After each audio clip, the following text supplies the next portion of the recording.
পেশাজীবী আপনাদেরকে বলছি, আমাদের দেশে বেশিরভাগ মানুষের অভ্যাস এখনো সকালে ঘুমানো। শহরে তো শহরে, এমনকি গ্রামেও এখন মানুষ সকালে 9টা 8টা 9টা পর্যন্ত ঘুমায়। আমি পৃথিবীর অনেক দেশে দেখছি যে ভোরে সকালে দোকান খুলে ফেলে তারা। আর আমাদের দেশে অনেক দোকান আছে 10টা 11টা আগে খোলে না। কেন? কারণ পাবলিক সব ঘুমে, দোকানদার খুলে কি করবে?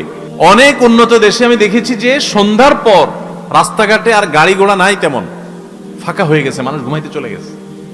আর আমাদের দেশে রাত 8টা 9টা মানেই সবচাইতে পিক জ্যামের টাইম, কারণ পাবলিক ঘরের গুলো সব বাইরে হয়ে গেছে। আর ভোরবেলা ফজরের পর রাস্তা ফাঁকা ফাঁকা, কারণ সব নাকটাই না ঘুমাইতেছে। ভাইরা আমার, মনে হবে খুব ছোট্ট ইস্যু, ছোট ইস্যু না, অনেক বড় ইস্যু। জীবনের বরকত ধ্বংস হয়ে যায়, প্রোডাক্টিভিটি নষ্ট হয়ে যায় এই সকালের ঘুম।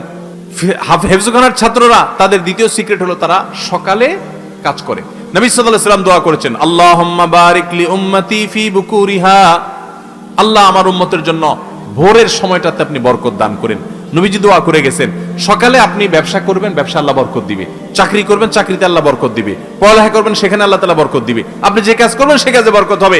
আর যদি ঘুমায় থাকেন তাহলে অলসতা বরকত হবে, মানে অলসতা বেশি হবে। ভাইরা আমার, তাহলে হেফজখানার ছাত্ররা দেখেন ভোর রাতে উঠে যায় এবং পড়ালেখা করে। আমরা অনেকেই সকালের ঘুমে অভ্যস্ত, তাই না? আমিও টুকটাক ঘুমাইতাম। দীর্ঘদিন থেকে আমি নিজের সঙ্গে সংগ্রাম করছি যে রাত যদি ঘুম নাও হয়, সকালে কোনো ঘুম নেই।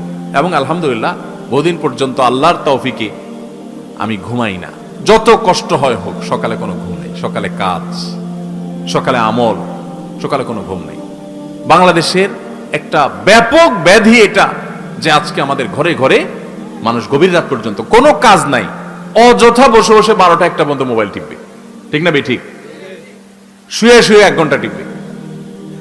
এই জন্য মোবাইল বাসায় ঢুকার আগে মোবাইলের গলা চিপে বন্ধ করে তারপর ঢুকেন। দেখেন জীবন খুব সংক্ষিপ্ত, এর বড় একটা অংশ আমাদের মোবাইল টিপে টিপিতে চলে যায়। আমাদের জীবনকে যদি ক্যালকুলেশন করে বের করে দেখানো হয় তো দেখা যাবে যে আজকালকার তরুণরা যারা অল্প বয়সে মোবাইল হাতে পেয়ে গেছে, তাদের জীবনের সবচেয়ে বড় অংশটা মোবাইলের ভিতরে তারা ডুব দিয়েছিল। কি জবাব হবে আল্লাহর কাছে? ভাইরা আমার, তো হেফজখানার ছাত্রদের দ্বিতীয় সিক্রেট হলো তারা ভোর রাতে উঠে পড়াশোনা করে। ভোর রাতে উঠে পড়াশোনা করা, ভোরে উঠে কাজে শুরু লেগে যাওয়া, এটা জীবনে বরকতের কারণ। নাম্বার 3, তারা কাইলুলা করে। এইটা তো একেবারে বিদায় হয়ে গেছে, এই সুন্নত এখন কোথাও নেই হেফজখানা ছাড়া। কাইলুলার সুন্নতের সাথে পরিচিত আছেন আপনারা? কাইলুলা মানে দুপুরের ঘুম। দুপুরের ঘুম, এই দুপুরের ঘুম বলতে এক্সাক্ট কোন সময়টার ঘুম, এটা নিয়ে ওলামা একরামের নানা